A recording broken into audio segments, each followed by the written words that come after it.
Welcome to the Janome Creative Studio. I am so excited to share in this video tutorial how you can create your own customizable cat collar.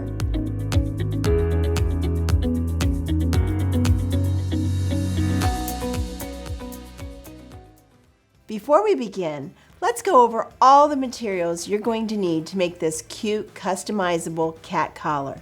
You're going to need some heavyweight fabric like heavyweight twill or denim. You'll need a chalk marker or something to mark your fabric, a rotary cutter, some small pieces of velcro, a ruler, and some quick tearaway interfacing. You will also need a denim needle for your machine. I'm using size 16. And just as a fun little side note here, if you want this cute little basket to store your needles, we've got a link in the description below for a fast, fun project for this felt basket.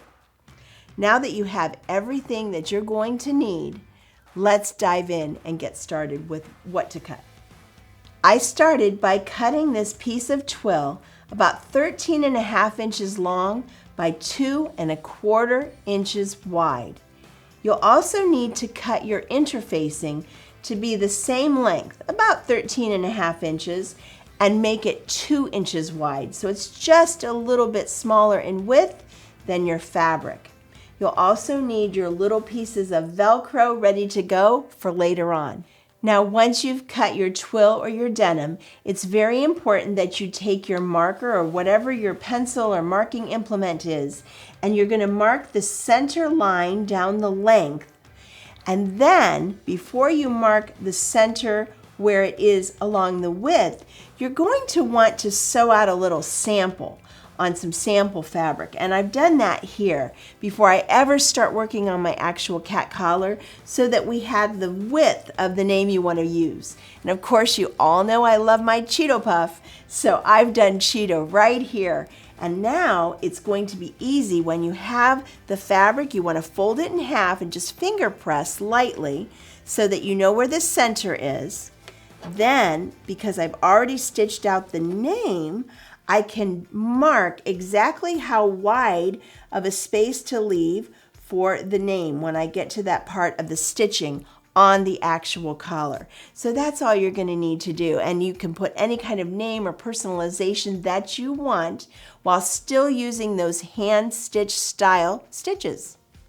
Now, of course, you could make this fun cat collar on any Janome machine, but today I want to highlight one of my favorite new features of the M7. It's the hand stitch style menu. Now, when you go to your home screen, you'll see this little icon over here. It looks like a little branch with leaves and then an arrow with another branch with leaves. That's the menu or the icon that you want to touch to select that menu. What this means is this is a way for you to have a stitch, and each time you select the stitch on the screen, the machine is so intelligent that it changes it ever so slightly to make it look just a little imperfect. And you might think, why would you want a sewing machine to sew something out that is imperfect? Because it mimics the look of hand sewn stitches. So we're going to go into this menu here and scroll down. You can see all the different stitches that are available. And you know what? Even on the last page, there's a cute little kitty cat. Next collar I make, I think I'm going to throw that stitch in there. But for today, I'm going to go to the second page of the menu and select stitch number 20 because I've already done the test and it looks really cute on this fabric with this bright yellow thread. Now you would just select the stitch over again about 15 times. And you can see right on the screen that the machine is making slight variations in how it's going to stitch out. What's really brilliant is that you can see on the screen exactly how it's going to stitch before you ever put thread to fabric. So go ahead and keep selecting until you have about 15 of those repeated stitches. And when you're done, we're ready to sew. So I've got my F foot engaged. My stitches are pulled up on the screen. I'm using this beautiful 30 weight decorative thread And I have a denim needle. Now, the only thing left to do is we need to position the fabric under the foot just a little differently. I'm going to position it so the left side of that F foot is riding along that line that you drew down the center. That gives you about a 1/4 inch to the right of the foot that will end up pressing under later on. Now, the only thing left to do is push the start-stop button.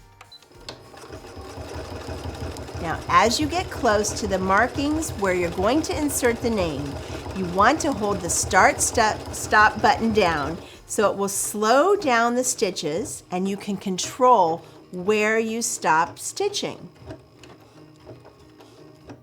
There you go. Now we're going to change the screen and put the letters there so that we can insert the name. Simply go to the screen and touch the lettering icon. Now for mine, I'm using the 9mm block style. And I'm going to type out Cheeto because that's our rescue cat's name. But if you have an outdoor kitty, you might want to consider using a phone number too. That way if he gets lost or something, they know how to reach you and get you reunited with your furry friend. But I'm going to type Cheeto out right here. And did you know you can follow Cheeto's antics on Instagram? He has his own account. It's at Janome_cat. I think he's got more followers than I do, which is okay. Now you'll want to stitch out the name. Then leave the fabric under the presser foot and we'll come back here and we'll reprogram those decorative stitches. Simply go back to the hand stitch style menu. Scroll down to the second page, select stitch 20, and go ahead and hit that stitch repeatedly to get those variations on your stitches again about 15 times.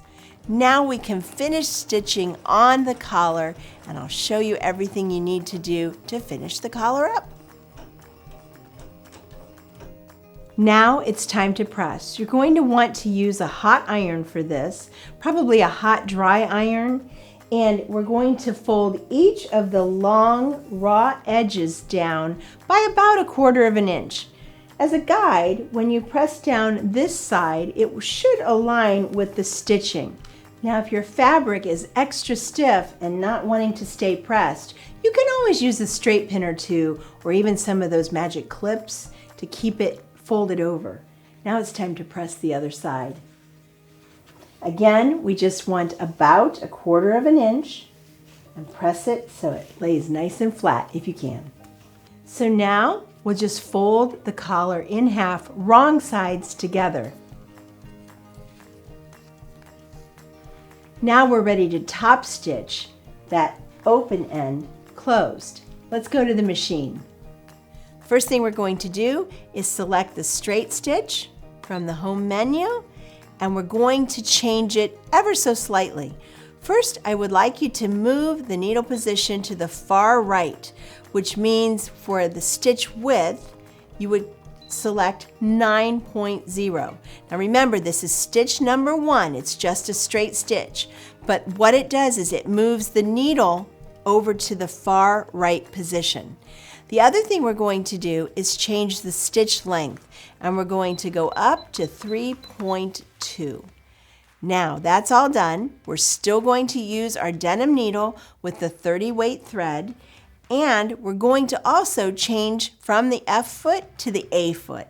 So center this under the foot, because remember, the needle's at the far right position. And now you can top stitch this down.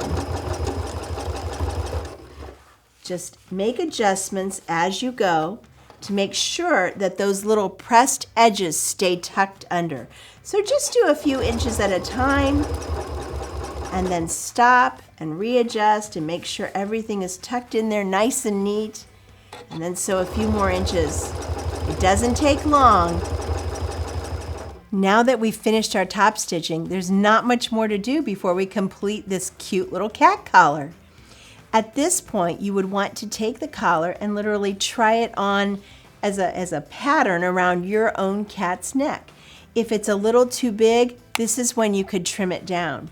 Now I've already kind of sized this to Cheeto, and I need to take about a 1/2 inch off of one side. That's it. So you could just cut right through there and get rid of that piece that would make it too large. And now I would test it again, and that's going to be the right size. Now the only thing we need to do right on the screen is move that right needle position back to center. So to do that, you would just hit the minus button until it goes down to 4.5. That puts it right in the center needle position. We're going to keep our stitch length at 3.2. Now I've changed to black thread or navy blue thread, whatever color matches your cat collar, and you're going to stitch about 1/8 of an inch away from the edge, just a straight stitch on each side. So just hold that down and stitch from one side to the other. That's it. The next thing we're going to do is take an old used machine needle, anyone that's kind of old and you would throw away anyway, and we're going to use that to pick out and fray some of the edges here to give it a nice, stylish, rustic, chic look. Now you're going to need about 2 inches of that hook and loop tape. Remember, use the hook side, the scratchy side, on top of the stitched side. And go ahead and around the edges, go ahead and stitch that down. Another nice feature of the M7 that I love is the auto pivot function. Right on the screen, there's a little icon that looks like a presser foot with the needle down. Simply touch it, and when it's yellow, you know it's engaged. That means when we're pivoting around these corners, the foot will automatically lift. So let's go ahead and stitch on our Velcro. Now we'll turn the collar upside down and stitch the loop side on the back side or the reverse side of the collar.